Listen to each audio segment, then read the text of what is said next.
But apparently, the God whom Dr. Craig is asking us to believe as the creator very much wants people to believe in a certain way, and he wants this so much that he's prepared to torture them forever for punishment for not obeying me. Well, it seems to me that anyone who knew that that was what this cosmic Saddam Hussein wanted would behave like the sensible subjects of Saddam Hussein. They'll say anything about his merits and goodness. Oh, yes. Well, wouldn't you if you were going to fall into the hands of his torturers? But omnipotence could avoid all this by simply making them creatures such that they would choose to obey him. How nice.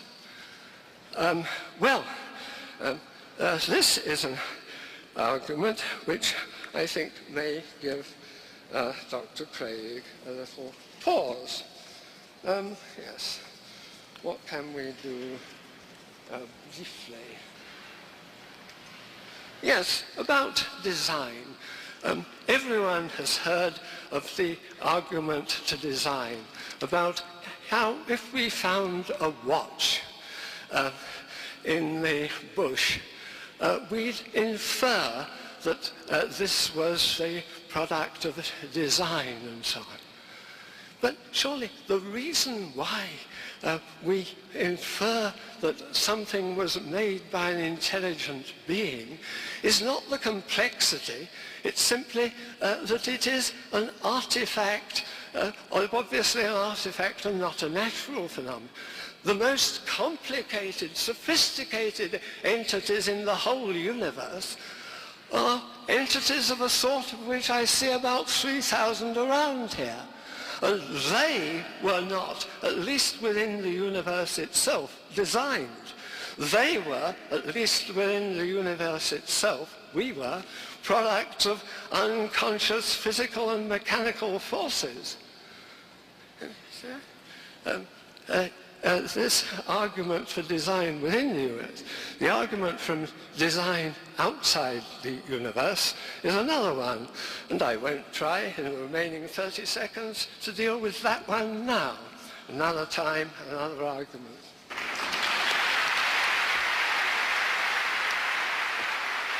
You'll remember in my first speech, I argued that there are no good reasons to think that atheism is true, and that there are good reasons to think that theism is true.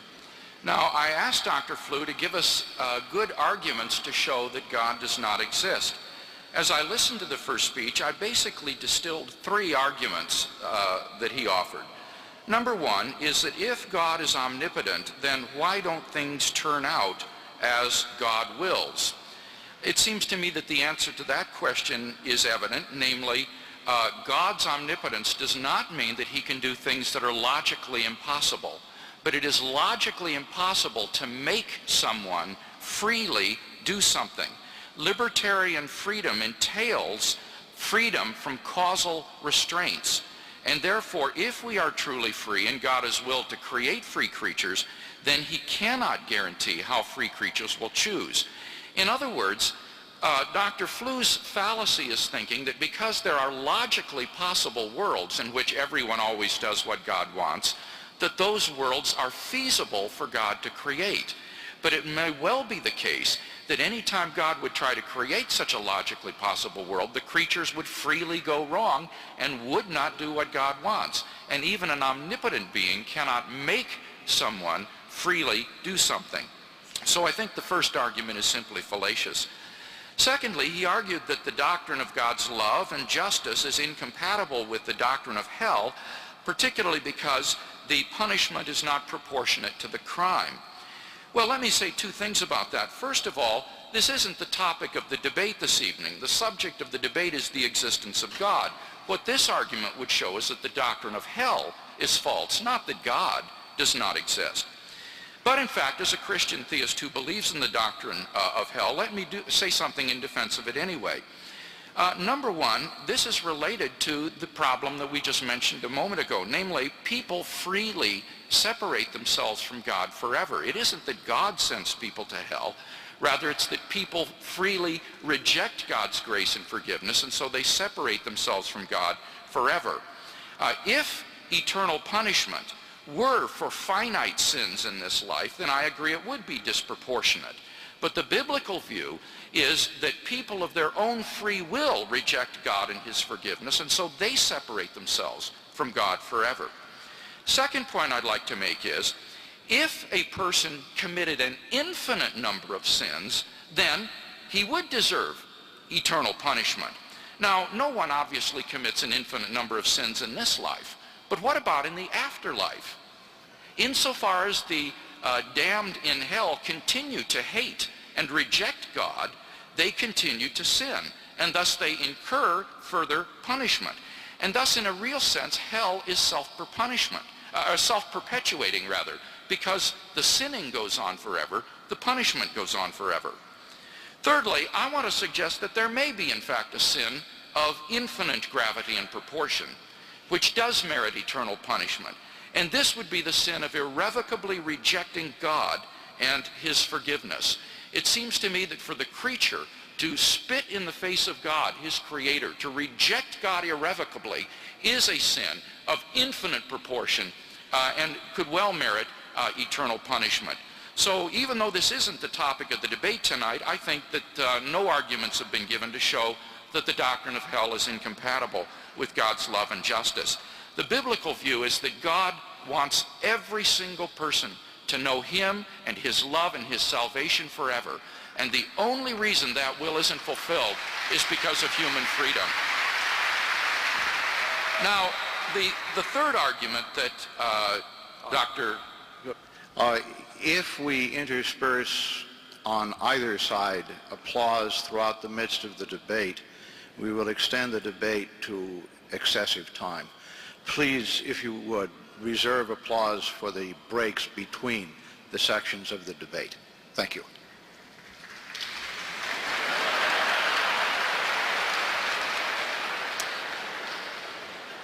The third argument offered by Dr. Flew was that the notion of a bodiless person is impossible. But I have two responses to this. In the first place, notice that he gave no proof of this. He gave no argument. He just asserted it's impossible. I want to see a proof of that. Secondly, I would argue that we are acquainted with our own selves as immaterial persons.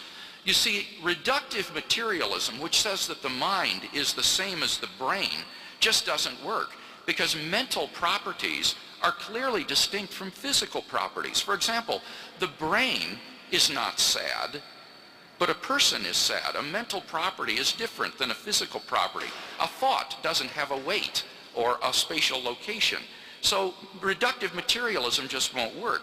What about another view called epiphenomenalism, the idea that the physical brain has mental properties which supervene on it? Well, this is simply incompatible with such things as self-identity over time, or intentional states where one intends to do something, because on this view, mental states are just sort of an excrescent of the brain, not really a self which intends to do anything.